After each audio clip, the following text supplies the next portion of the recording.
thanks for joining us for this edition of the News Feed. I'm Caitlin Murray. And I'm Mackenzie Pavicic. When it comes to the sport of wrestling, most fans would agree that matches would and should take place in a gym. While that is the case for most schools, here at Virginia Tech, the wrestling team takes a different approach to the sport. This is the Moss Arts Center, a multi-purpose building built in 2013 on the campus of Virginia Tech. It houses multiple galleries, classrooms, a fully functional television studio, the Cube, and a theater.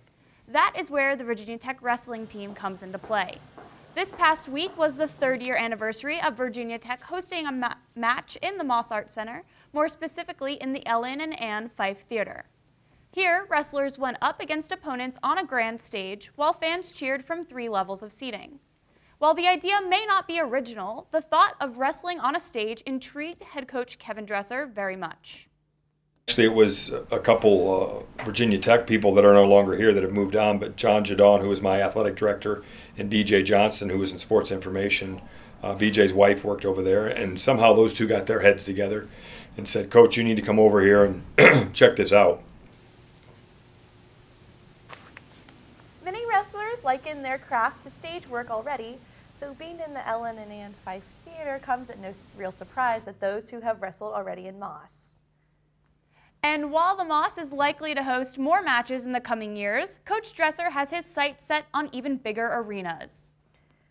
Virginia Tech hosted the New River Valley Special Olympics basketball tournament on Saturday, February 4th, 2017. The event brought together several Special Olympics athletes, family members, volunteers, and other members of the NRV community. The Special Olympics basketball tournament is just one of the many sporting events that Special Olympics puts together. Newsfeed reporter Becca Tedesco has more on this report.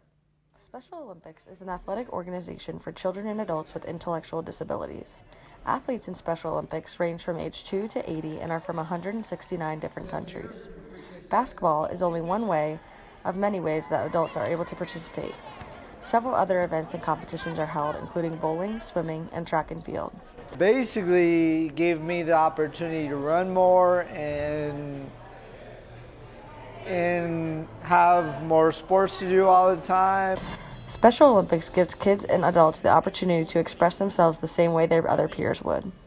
It is important for children and adults with disabilities to feel like they can relate to their friends and family.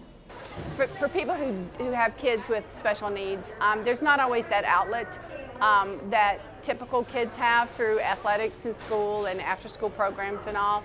And Special Olympics really provides that family that a lot of kids don't have the opportunity to be involved with. While it may seem like the Special Olympics is only for athletes, it really gives back to many more people. People from all over come out to help at events, cheer, and give back to their community. There is no doubt that Special Olympics events like these are important to Virginia Tech and the NRV community. This is actually the 27th year that Virginia Tech has hosted the Special Olympic basketball tournament here in Castle Coliseum. To find out how you can get involved or volunteer for Special Olympics, please visit specialolympics.org. For the Newsfeed, this is Becca Tedesco reporting. Just ahead on the news feed, learn about some new places to grab a beer and listen to some music as the weather starts to heat up. And there is more unpredictable weather in the New River Valley this winter. That story and more after this break. I'll never forget the day our landlord called and said, "Read your lease. No pets allowed." My owner tells him my dog ate the lease, but that didn't work. And now I'm stuck in a shelter. But this pit bull is ready for a new crib. I'm loving, loyal, and play well with others. So don't be intimidated by all my muscles, because the biggest one I have is my heart. That's right, I said it.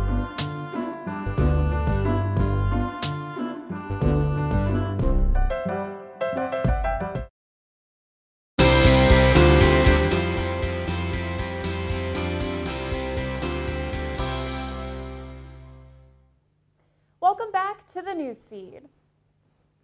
Many locals in the New River Valley area have recently enjoyed particularly warm weather for the midwinter season. But could this be a symptom of global warming worsening? Newsfeed reporter Carly Redrow joins us to tell us more. Go ahead. Thanks, Caitlin. This winter season, the New River Valley community has experienced particularly erratic weather.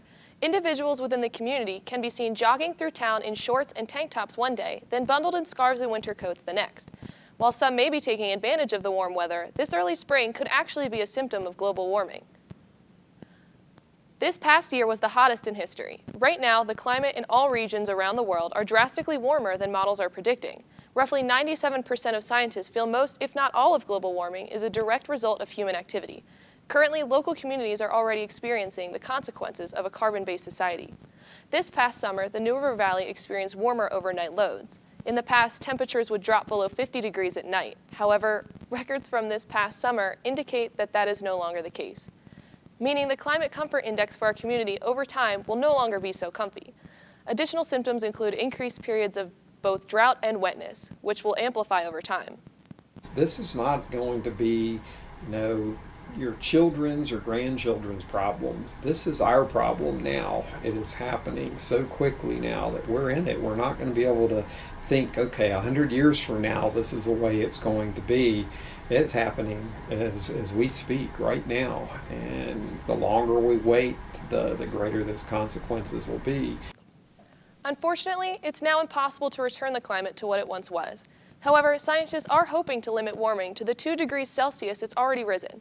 By choosing to walk or ride a bike instead of driving a car, insulating your home, or simply turning off the lights in rooms you're not currently using, you can help make a positive contribution to both your climate and your environment. The ways in which you can help decrease humanity's carbon footprint are really quite simple. Carpool with a friend to class the next time we experience a particularly warm week. Enjoy the fresh air by choosing to roll the windows down rather than using the air conditioning. Spread the word and become part of the effort to combat global warming. I'm Carly Redger reporting. Back to you at the news desk. Thanks, Carly. The Roanoke Valley is on its way to becoming a leading craft beer site on the East Coast with its announcement of 2 more openings in the works. There are currently 5 breweries, all of which have commenced in the past 5 years, and soon, Deschutes Brewery and Star Hill Pilot Brewery and Side Stage will be added to that eclectic selection of local craft beers. Newsfeed reporter Rachel Hill has more on the story. Craft beer is gaining popularity across the United States. This is especially true in Roanoke, Virginia. Roanoke has adapted the Think Local, Drink Local movement and seeks quality in their beer just as with anything else. And with the increase in companies, breweries are having to get creative to set themselves apart from their competitors. We were one of the first, a lot of variety, because that's what most people say about here. They like to come in and try something different every weekend, and I don't know that I could run a brewery where we made the same thing all the time, and I think the variety is the big thing. People are looking for variety, they're looking for local. One of the companies making its way on the scene is Star Hill Brewery. Earlier this month, they introduced their plan to create their first custom 5-barrel brewing system in the fall of this year. Located in the shadows of Mill Mountain, they plan to showcase new local beers. They are also going to showcase local talent by incorporating a side stage right inside of the tap room where live performances will take place several nights a week. A lot of places in Roanoke don't have live music anymore. We almost lost the Coffee Pot, which has live music every once in a while. So, with the breweries, they're very popular, and I think it would give a lot of people, a lot of local artists exposure. While breweries may not be new to the Star City, Star Hill is definitely bringing a new concept to the area. For more information on craft beer breweries in Roanoke, visit www.roanokefoodtours.com. This is Rachel Hale reporting for the Newsfeed. Maneuvering through campus by car can be a tough task to handle, especially while classes are in session.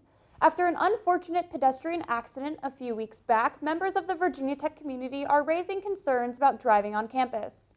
The consistent stop-and-go traffic on Virginia Tech's campus is much different than that of an open road or highway. With that being said, it can be argued that driving on campus requires a greater amount of attentiveness. On campus, pedestrians have the right of way, and it is the responsibility of drivers to yield to them. Distracted driving, as well as the quick and sometimes unpredictable movements of pedestrians, can cause commotion in a matter of just seconds.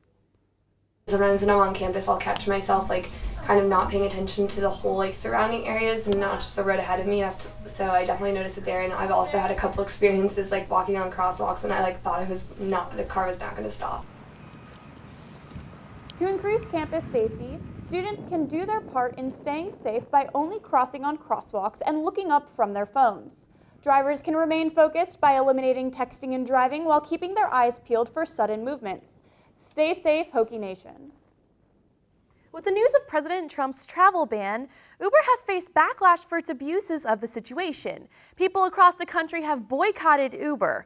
Newsfeed reporter Haley Olivenbaum has more on how the boycott has affected drivers in a college town. Taxi drivers protested the recent travel ban by refusing to drive under an order from the New York Taxi Workers Alliance, a company that represents many immigrants.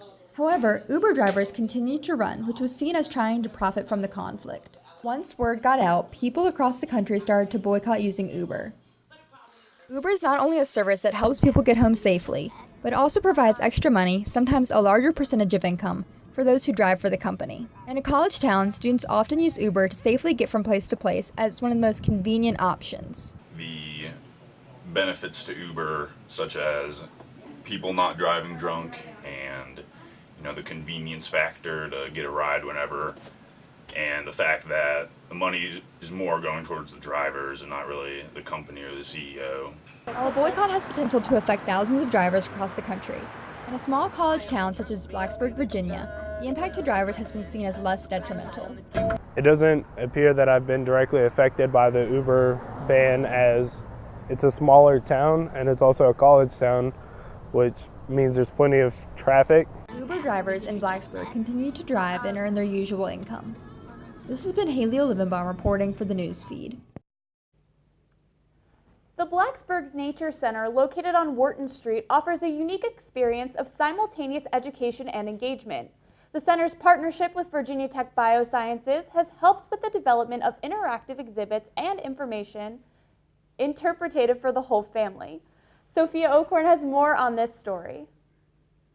Operated by Seeds in the historic Price House of Blacksburg, our very own Nature Center provides an opportunity for students and families to explore habitats of the town.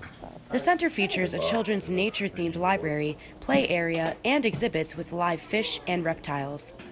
Daniel Munn explains how the center is beneficial to the community. I think maybe nowadays a lot of kids don't get as much exposure to nature and all that stuff that probably we used to, just because of the environment that they're growing up in. Family days are hosted every Saturday with arts and crafts like making bird feeders and pet rocks. Seeds also works with the VT students on independent studies, field studies, and local homeschooling of younger children through the VT Biological Sciences Outreach Program. Kinsey Wilk discusses the center's role in a college town.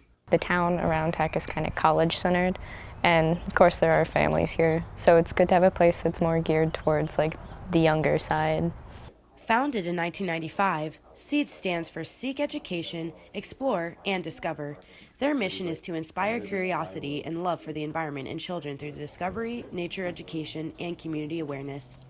The center is available to visit during the week and weekends, and donations of supplies and funds can be made through their website at seedskids.org. Reporting in Blacksburg, I'm Sophia Ocorn.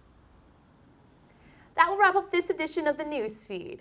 If you have a story idea for the Newsfeed, let us know. Send us an email at thenewsfeednrv@gmail.com. And as always, you can also connect with the Newsfeed on Facebook and Twitter. Thank you for watching. I'm Caitlin Murray. And I'm Mackenzie Pavicic.